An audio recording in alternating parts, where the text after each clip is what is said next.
Go. Hey everyone, welcome back to the Class 1A episode, the actual final watch along episode for season 6. It's been 25 crazy episodes. It literally feels like we just started yesterday, so it's crazy we're already at the end of the season. But as always, my name is Engineer Dimsger, and I'm here with Dylan Beal and James Graham. How are you guys feeling? I know we have a lot to talk about this episode. I know we always open with a generic question, but this season's over at this point. Like, has that set in for you guys yet? Or are you still just focused on what's happening and what's going on that hasn't really clicked for you yet? It has not set in for me, because I'm not feeling the post-episode blues yet, or post-season blues. Yeah. I think what's gonna come for us, specifically, like, this group here, is after we do the recap of, like, the whole season, because that's always when I feel like, "Oh, dang, there's nothing there's no more My Hero for the season, if we have to wait." Yeah, it's that's I think that's when it sinks in when we actually like close out that episode and we're like, "Oh shit, next week we don't have an episode to talk about. Like we don't have anything to like go over and discuss." Um yeah, it's always a very I don't know. It's a very somber time for us, I think, when the episode comes to or the season comes to a close. To be honest, I kind of forgot it was the last episode till I just started talking and the words came out of my mouth. I completely forgot it was the last episode. Just because I'm always thinking my hero, I'm always going on. So it definitely is not set in for me yet. But luckily we have one last episode to talk about. As you guys know, we moved away from the recaps, but we're kind of begin taking it step by step still. And I think the biggest thing that I want to talk about, the thing that we talked about, I think for a couple of episodes of what was going to happen, we finally got the reveal here. And that's Stain's confrontation with All Might. We didn't know if it was going to be a Deku. We didn't know if it was going to be kind of when Deku was down in bouts, but it ended up being a really good conversation between Stain and All Might, kind of about what it means to be a hero and what All Might has done and is doing. Did it kind of live up to the hype of where we thought there was going to be battles? We thought this was going to be some big episode moment. Like, did that build up lead to what you guys were hoping, or did it fall flat for you? So I'll kind of kick it off because I do feel like it was a during the entire confrontation, I never felt that All Might was really at risk, given how kind of Stain was talking to him. Like did a great job of conveying how angry Stain was, but like you could kind of feel throughout the entire conversation between the two of them that Stain knew that this was All Might. He knew, like, even though he was verbally saying like you're not All Might, like you are not, like you are like you don't resemble this person at all. Even even with like the brief change in the muscle form, like um Stain just wasn't like on the surface level accepting it, but you really could feel that he knew the entire time. And it was really it really showed the depth of Stain as well, that he made All Might watch like what this person was doing to preserve his legacy and stuff like that, right? So like for I think for us on the podcast where we were so close and like Vigilantes is so loved by us, you really see the Stendhal character come back and manifest in this current version of Stain. Like this guy who's been through the prison system and everything like that now, and really is just trying to do good, or like really like wants to like uphold what a hero means.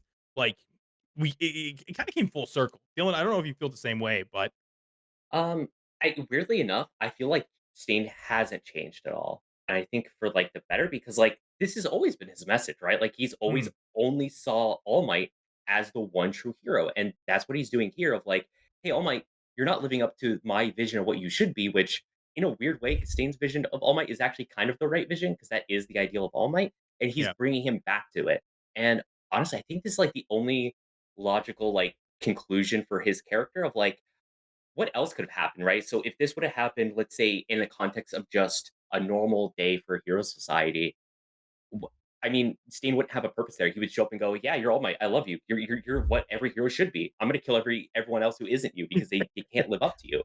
yeah, So I feel like this is just Stain being Stain because this is who he kind of always was. He always wanted to push the ideal of like the true hero, and All Might was that. And I think it is kind of funny because it is a little bit of a reverse from when we first see them. Because when we first see these two characters, All Might is the big shining symbol that everyone looks up to. Everybody does, and Stain is like this in the mud, dirty, like vigilante villain, kind of both just like yeah. rogue person. And then now Stain what had this like cult following that at this point, a lot of people probably look up to Stain now more than ever because of the way society has collapsed. And now All Might has kind of this small little cult like following.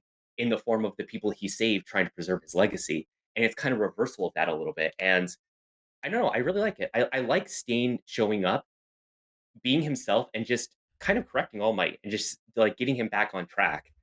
And I will say the coolest moment of the whole thing, though, is even though All Might is maybe the most fragile person in the show, maybe even more than Mineta, he did not flinch when the sword No. went to his throat. Like, he did not bat an eye. He just stood there stone cold. And it's like, oh, that's All Might. That is him, like through and through. Like, no matter what form he is, he's still gonna like stand strong there. The only thing he was missing was, the smile. Yeah, Yeah. And absolutely. I think kind of going back, so for me, I kind of view this as a whole different thing too. Is like I never really feared for All Might the entire time, and I think a lot of people may have forgot. But a couple episodes ago, we saw Stain listening a conversation between Deku and All Might.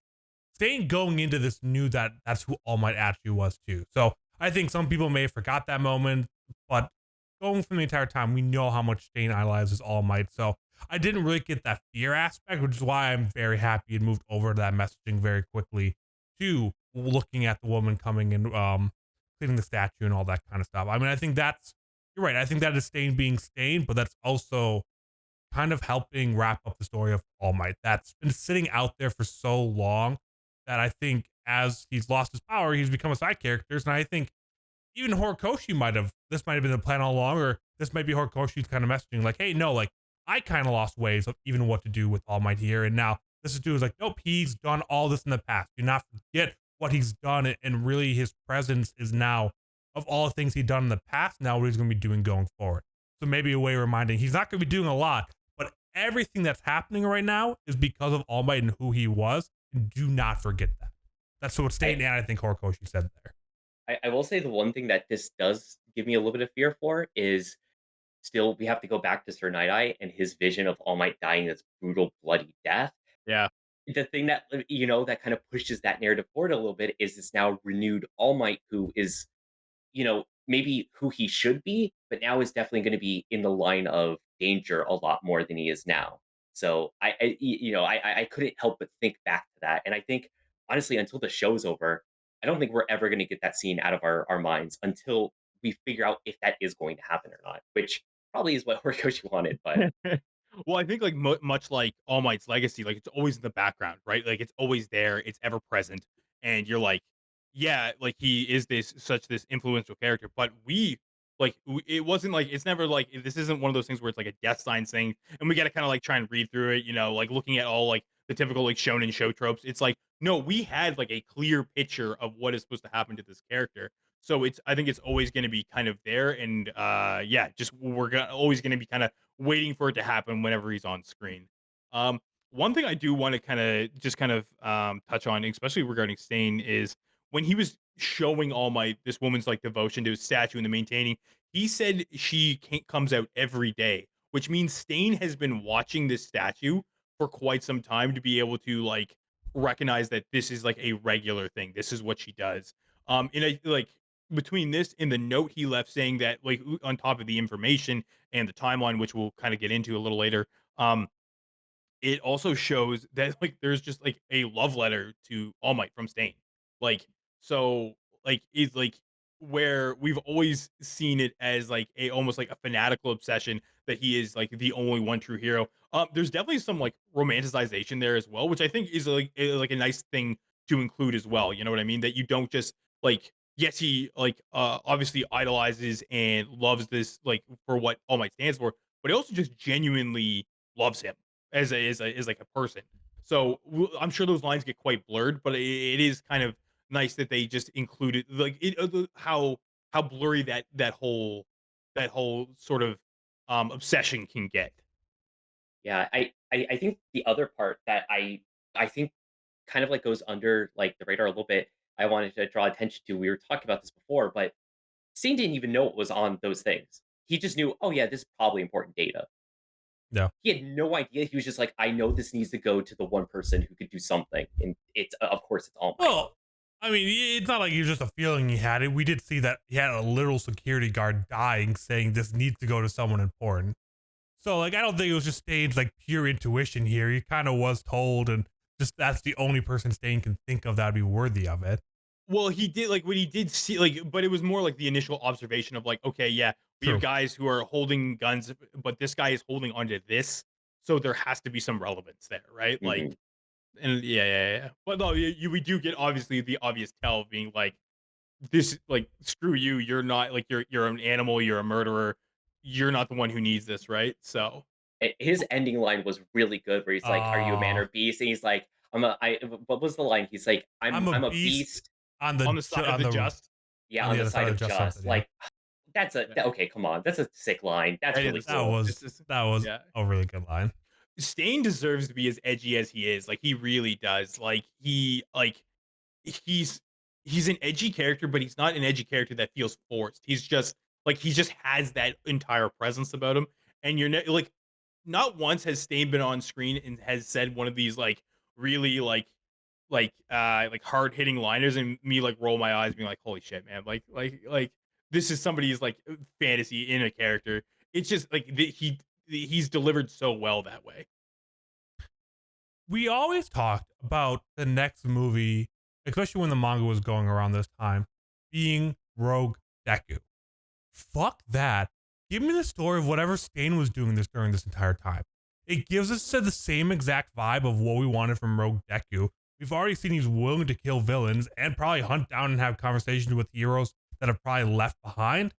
10 times a better story than anything with Road Deku for a movie or short spin-off series or a second a one arc thing of like vigilantes of like, hey, it's a 20-year time jump and now Stain's going back to Stendhal. Like, this is honestly one of those stories that I feel like we're being missed out on because not only is all the heroes going through shit, Stain's probably going through as much emotional turmoil as probably most heroes and civilians are right now because this is half the world he wanted. Only the real heroes are left. And how does he get to the point of where only people that are doing this to fully protect the people? That leaves his ideology kind of in shambles because now the world's in the perfect state for him. I also, Yeah. but I don't think it does though because there's no reports of despite the fact the hero killer is back out there, no heroes have died, at least We the don't know that. Stain, right? I So mean, like this because this Well, is what he wanted, right? there is no real news reports though at That's this true. time. That's true. But like, I mean, we have already seen that like Genus and Hawks, they do have like kind of like an information gathering network, right? So like, yeah, I think this is just it is exactly what Stain wanted, but I think he's now just doing the next step of his plan, which is aiding the just because the just are all that should remain, right? yeah. So I All I'm will saying, say, really cool opportunity for a story is what my biggest point is. absolutely, yeah. yeah, I want to leave this on another Dylan pitch, taking that idea that you have. Here's how I envision that movie because I think it could be such a sick movie. It's more of like a flashback type of movie of where we're in this like later stage of whatever Stain is going through, whether it's coming back to Stendhal, and we're getting like flashes to like the stuff we haven't seen. So like, hey, what happened? Like him as Stendhal, and maybe we see what happens between Stendhal and Stain, and then it's like it sort of leads into these story moments that we know already, and then it kind of brings back to the present of him, and then we keep seeing the in between because I think you touched on it a little bit, James, but I want to know how Stain is reacting to people holding him to a high like in Mm, high praise Yeah. because I think he would hate it. I think he probably would yeah. absolutely despise it. And I want, like, in particular, I want the movie to focus on a moment of where he finds maybe like a cult to him or something like that, because they definitely exist. And he is just disgusted and just like, we get a scene kind of like the very last episode he was in season one or two, of where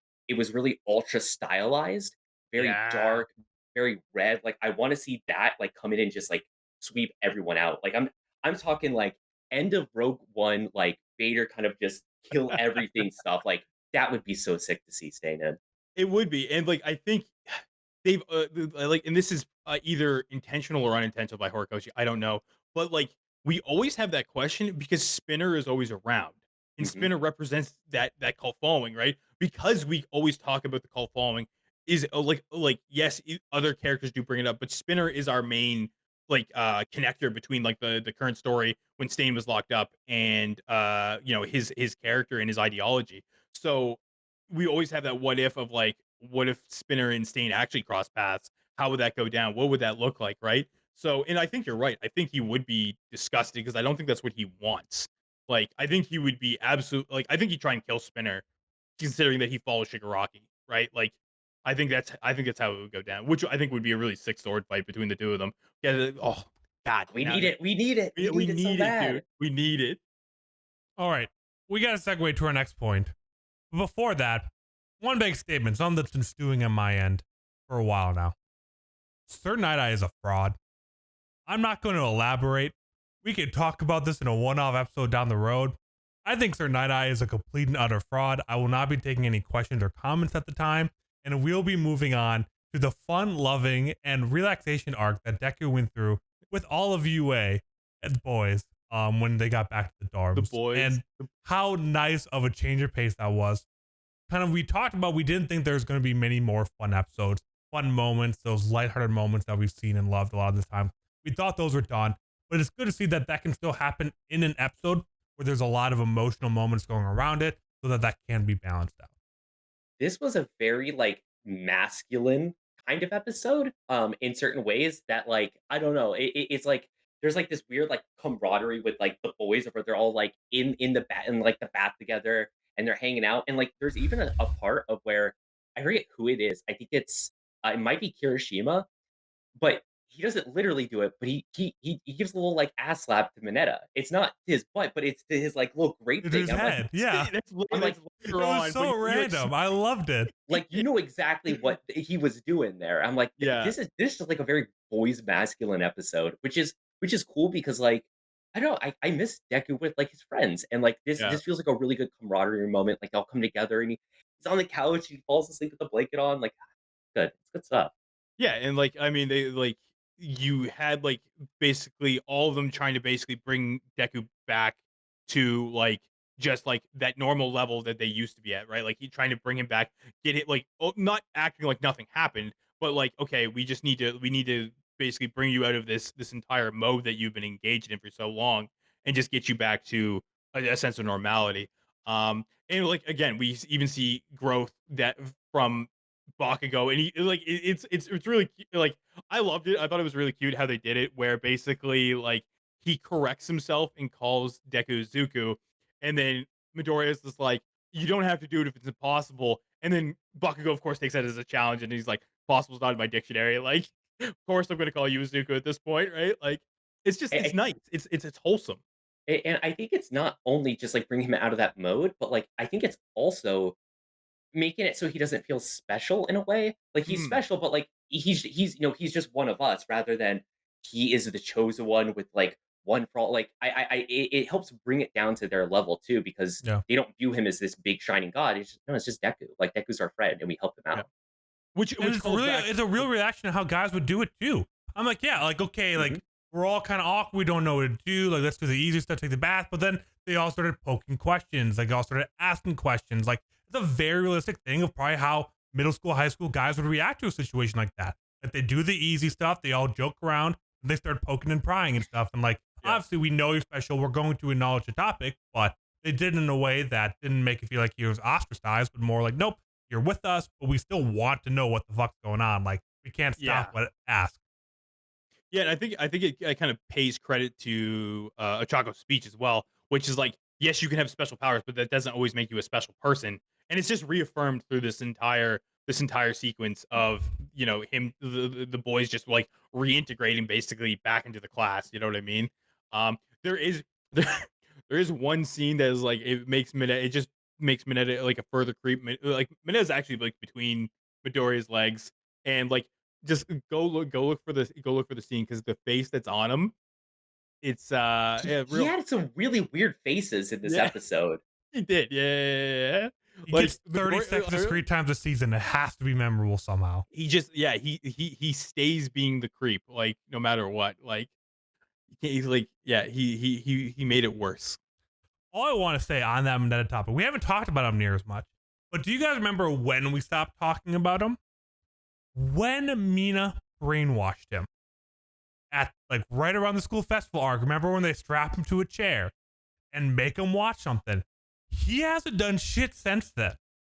That Whatever Mina wait. did It Did worked. it kind of fix him? Yeah, it might It have did. fixed them. I don't know what they made him watch. This was a TikTok. I'm stealing that from someone else. I saw someone do this TikTok, but it's true. If you look from that chapter to like now, he's done nothing that bad. It worked. Mina That's knows a how to fix perverts. I gotta go. I gotta go hunt it for Go, this. go Like, do some yeah, research. yeah. I did it. I did a little That's bit a of a check there too. that's a deep cut right there. yeah. God damn. See, that's So why we tune in to the Class 1A podcast for good information like that. Thank for you, Andrew. Yeah, stealing thanks. content from TikTok is great. Yeah. Well, that's what most podcasts do nowadays. But kind of going on, what was phenomenal about this, there's not a ton of really talking about like kind of the moment, is just really how good the pacing was to going from the start of the episode, the stain stuff, to this. And then the reveal at the end of first we get Stars and Stripes at the very end of the episode, and we talk about her in a second. But then like, nope, we're 3 days away from Shigaraki waking up. Like we thought we had a month. Like Deku was gonna come back, have a couple weeks to rest up, get a plan together. Like, nope, 3 days. That makes me think like, okay, season one's recap, season two setup, season three we're fighting again. Like that's really what that puts into my head when we go from like a month, 3 days of like, okay, we have 3 episodes till the fighting starts again. Mhm. And I'm incredibly excited for that. I mean, I think long periods of times when there's not fighting or big action happening or planning doesn't feel realistic anymore. There can't be any arcs but planning arcs and fighting arcs at this point because the world's the shit. And I'm excited that we're not going to have a month build up, these super long arcs about everyone in UA getting back together. As much as I love that dynamic, it would feel very out of place for anything but to jump right back into season six, episode one, season six or seven. Season seven is We're going to season planning of how to take down Shigaraki, and season two is a plan being put into action. That's what I want to Episode see. 2. But yeah. Yeah, I think we have to, like, given that timeline of just jumping right into it because I don't know what else we do at this point, like, either because, you know, like, Deku has the things that he needs, like, to actually do this, right? So, what really is left in the story besides just this final fight, right? Yeah, he Like, I has don't power of friendship now. He's set. yeah. Yeah, Rokuchi.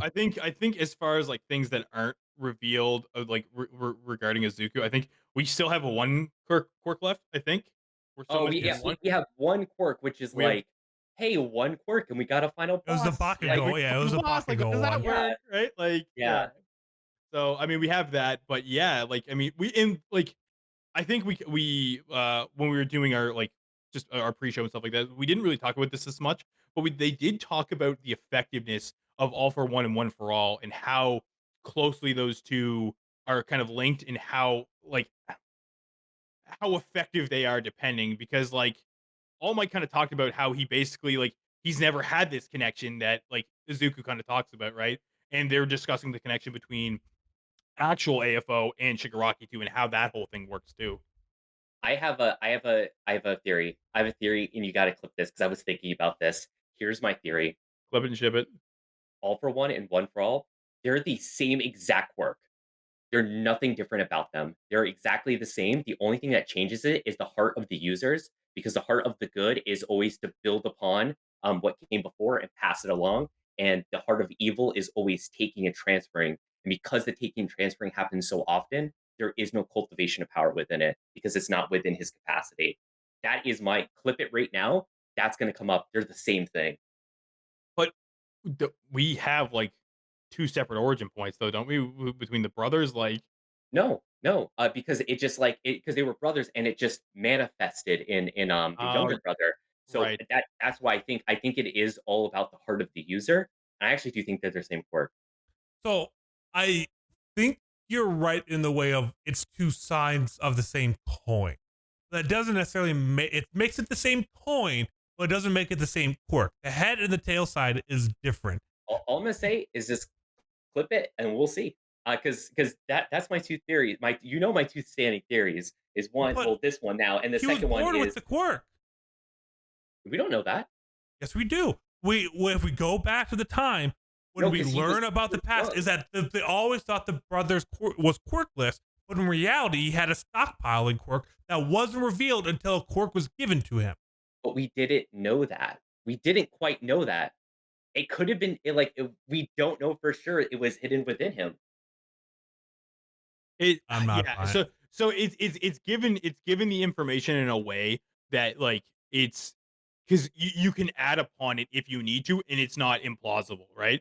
So I'm not totally against Dylan, but I Of can. course I you're will not. say I could see because like it only manifested when another quirk was given to him.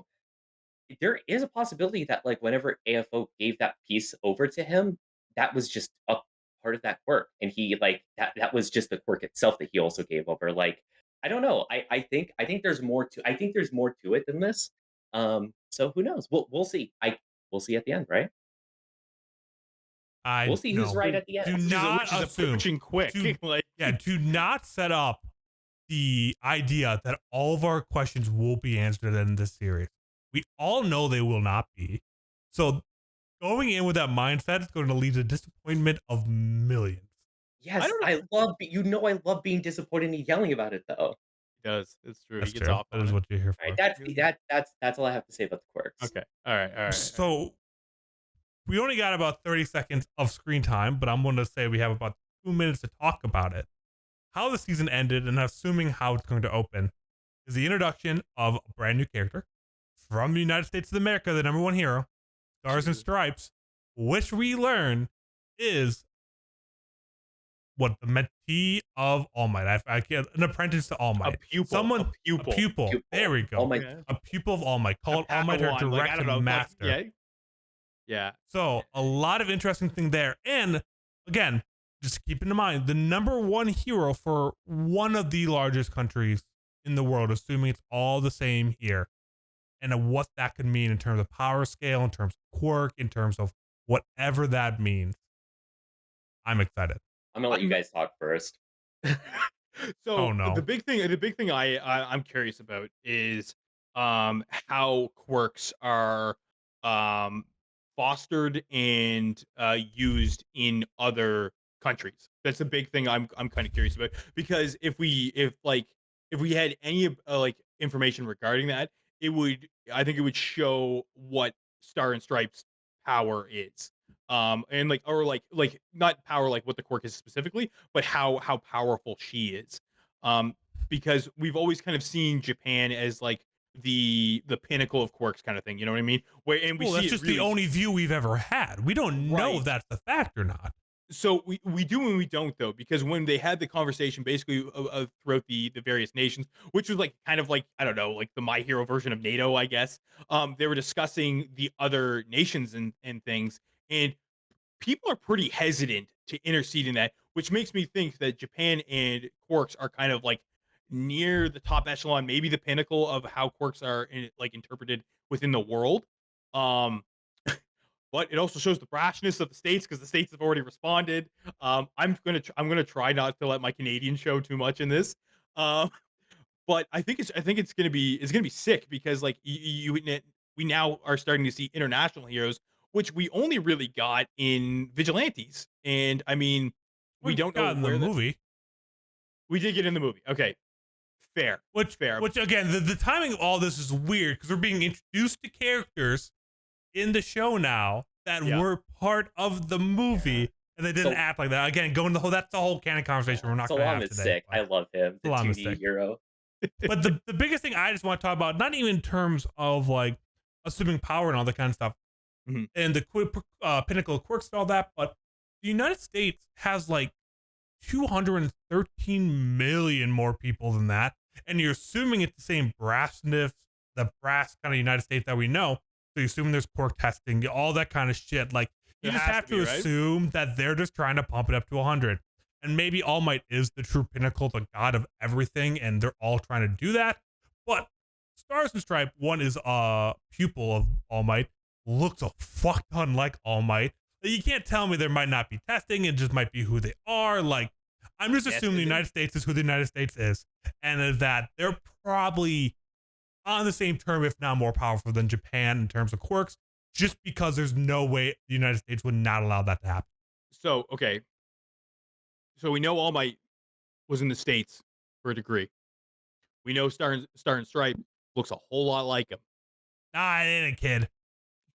That might All Might's too Might pure be for her that. daddy. I don't think All Okay, Might's ever had listen. sex. All Might is a Yes. virgin. I'm saying Yes. that right now. He is Through and through. he is, but like he's the most pure boy ever. Yeah. But here's what I'm thinking. Well, okay, I'm not gonna say everything I'm thinking, but let me. Sorry. I like Star Sister Strike. I like her. She's great. She's wonderful. Muscles. Oh, here we go. Yes, she's strong. Oh no. Anyways, I do think what well, if James is not gonna let his Canadian show, I'm gonna let my American show. Here we Number go. one country in the world, baby. Let's fucking go. Set it in the best. Set it in the number one. Stand in on a bunch of bombers. Yeah, Let's 12 bombers. go. That is so sick. But I think the cool thing that we could get is I'm gonna get into some murky territories, but we'll keep it light though. The way I want to view quirks, and I think would be really interesting, is in Japan they're very tight. No one can use, technically you're not just supposed to use quirks. Like you have to have a Mhm. license. So Yeah. like whenever like Deku's mom is like floating stuff around the house, that's probably a felony right there. You would get locked up for that. But in America, gonna draw a little analogous to maybe gun laws here.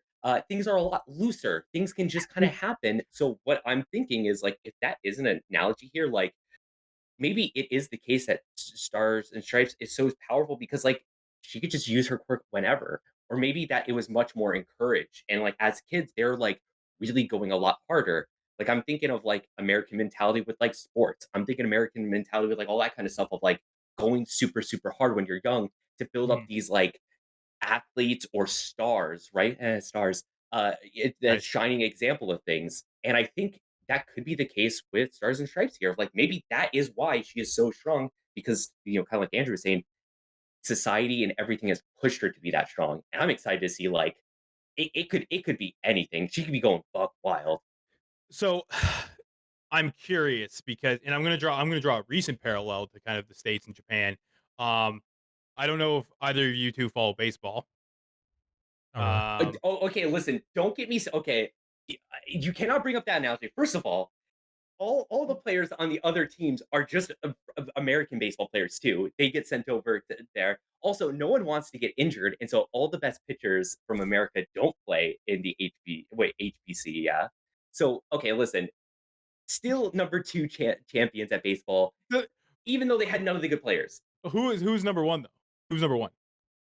Who's number Who one? who America. won? Who's won the most World Series? Who won It's called that game though? World Who won that? Series, Who baby. won that game? Who won that game? It was Japan. So what I'm saying is perhaps yes, where we do have the brashness and maybe the encouragement and the openness to really like foster quirks. I'm kind of playing devil's advocate to a degree of like how effective she's going to be against what I think we can consider is the most powerful villain in the world right now, right? Mhm. And we have Shigaraki's got a lot of things going for him, and like I mean, the I'd say the work ethic and the desire to hone a quirk and make it as powerful and as vile as it can be is in his corner. I'm just curious to see how it matches up I against. hope she doesn't fight Shigaraki. Because we know how that has to end. No one but Deku is defeating Shigaraki. I want her to come in and fight all for one. I mean, Shigaraki shouldn't be awake yet. Because you're right. You're on going to the point like the biggest villain. But that's not who Star and Stripe should be fighting. Because in terms of a meta sense, in terms of Yeah, who no, the I threat agree. is, that Yeah, makes sense. But like from what I want, if she goes and fights Shigaraki, I'm a little bit worried like, okay, maybe they take like Shigaraki's arm or something like that, but then he just regrows it because he has regeneration. Like, she will not kill Shigaraki. I want her to go fight All for One. Yeah, she could be a stand-in essentially for All Might For All because, Might, like, yes. yeah, yeah. because if the analogy is like the old of like All Might versus AFO and Deku versus Shigaraki, obviously All We Might need can't fight that. that battle. We now have like the stand-in essentially of his pupil who is like an icon of him essentially. She looks Yeah, exactly the And same. it's she can die and AFO. sacrifice herself for All Might down the road, and then someone else saves the day and finishes off All for One. Great. But if we go that Shigaraki fight, I'm worried that that suspension is gone, which is the last thing you want to bring in a character the last 30 seconds of a big reveal, international help, all that kind of stuff. And then it's just to go to fight Shigaraki. Not my favorite idea. No, and that's true, and like that was really the only way I could see it, right? Because that was what the whole conversation was. Is like we have AFO and Shigaraki, and they're like they're the big bads right now. They need to be You addressed, need two right? people. You do need two people, but and I guess that's the thing too. We do know Midoriya has to fight Shigaraki, so yeah, it would make sense that Star and Stripes fights AFO. That would make the most sense, and yeah, it would make like from a meta sense, it would make her character feel more important because if she goes against Shigaraki, she kind of has to lose because of how the story is being delivered to us at this point. Which Bakugo's sucks not 'cause she going to looks get like a a cool. badass, right? Like, Bakugo's not going to get a cool fight at the end of the series. No, he is. Who's he going to fight? He's gonna fight Nope. Shigaraki with Deku. No, Because he will not. oh, did you? Okay, That listen, defeats the listen. series. I'm gonna reveal something to the fans here. Andrew doesn't listen to our episodes sometimes when he's not on. I I'm don't. gonna say it He because I never do. I never have. I had the Ever. perfect. I'm gonna re-explain it. This is the I don't perfect want message. to. We're 35 No, minutes in. I did not want to hear quick. your It'll be bullshit. quick. The whole message 30 of My Hero, seconds. the whole message of My Hero is you can only do things with friends and you can't do things alone. You have to come together to actually defeat things in the end. And No. so that's why it's not going to be Deku versus Shigaraki, man. It's going to be all of him and his friends coming together. And that's why you need Bakugo. And not only that, but Horikoshi wrote the ending to My Hero already, and it was Deku and Bakugo teaming up together. So we already know that there is going to be a coming together. They can't kill Oh my children, goodness. and all of Class 1A fighting Shigaraki would lead to at It least wouldn't. 18 It wouldn't. deaths. It wouldn't. They're all going to do a combined smash together because that's the only way it could end is everyone doing one big smash because that'd be sick. All right, Yeah. everyone. We're reaching the end of our episode, and you know what that means? That means it's time for the Plus Ultra Award, where each and every week we decide one character that went beyond, that went Plus Ultra. Dylan, for the final time of the season, we'll be doing our final count next week, assuming one of us fucking kept count. Who is going to be your Plus Ultra of the week? My plus ultra is going to be Stain. Stain literally saved the world, I think, here. He saved the world because he is a man of conviction. Men of conviction do bad things sometimes, but if they have good convictions, that's good. I don't know where I was going with that. It's Stain. there you go. Yeah, James? it is Stain. It's Stain 100% because they like if Stain hadn't provided them with the information that the timeline is incorrect that they were working on, they'd be fucked. They'd be so fucked. So it is Stain for sure. Say I it. agree. Say it, Andrew. No one else really even Okay. did anything this episode. So I Oh, okay. 100% Okay, agree. wait, hold Showed on. up. All Might Showed was up. pretty cool. Okay. And All Might had his moments too. Yeah, He's so He done didn't- with us. He's so done He with didn't us. do anything. my man is checked out. My man is. We so will checked be out. back next week for our wrap up of season 6. So we'll be talking about the highlights, our overall thoughts, kind of bringing it all together with one last conversation of season 6 before we move in to our official off season and start looking forward to season 7. We hope to see you all next week. Thank you all so much for listening and watching and enjoying the Class 1A podcast. We will see you all then.